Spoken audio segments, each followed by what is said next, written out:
the big money, the smart money, they're buying the collectible coins.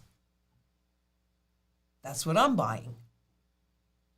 Now, you don't have to spend $8 million on a coin. You can get them a lot less expensive than that. But I want to be in that category because anybody that can spend $8 million on a coin is either likely to write the laws or have the ability to influence those that write the laws. Now, a lot of people say, well, they'll never confiscate gold again. Well, they've done it 3 times in this country. And if you look back at India or Vietnam or a number of other countries, they've done it recently, relatively recently. Desperate governments do desperate things. What are they most likely to confiscate? Monetary gold that's held in IRAs. So when you say, well, what should I buy? Well, number one, I think it should be based upon what your goals are. That's the first part. And then number two, I don't buy, other than silver, I don't feel the same way about silver because I don't think they're going to confiscate it. It gets used up in manufacturing, and gold is the primary currency metal. That's what they revalue the currency against, something that's all value. But if I could hold it if I could hold the gold that I can hold in an IRA, I'm not buying it because it's easy peasy. You know, they just leave a whole bunch of worthless pieces of these or even digits. You don't even get the physical.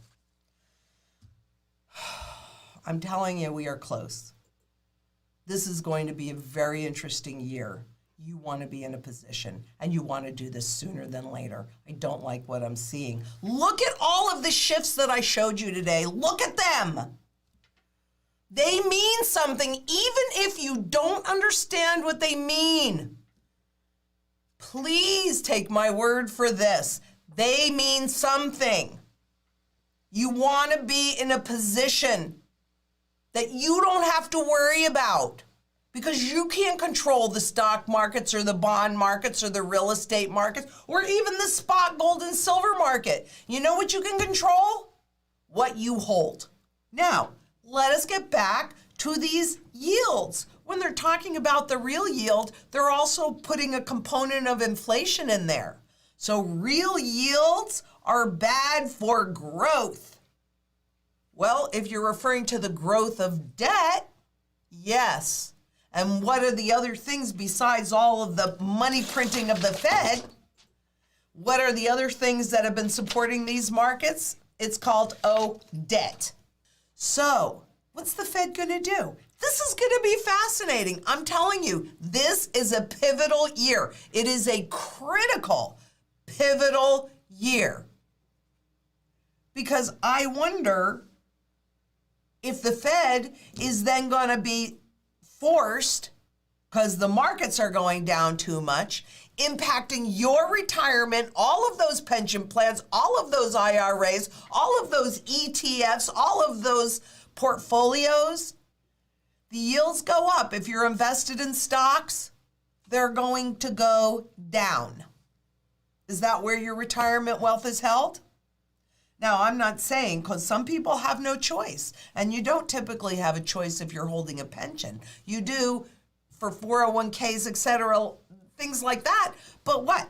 It's either stocks or it's bonds or it's illiquid real estate or it's REITs or it's still all fiat money products.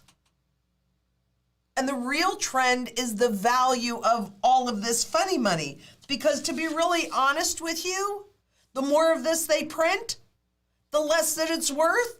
That's the inflation that you're seeing. And you know, I mean, forget the 7%. That's really a joke because they can manipulate those numbers to look any way that they want. Well, almost. And that's the point. They are losing control because they like to keep it at 2%.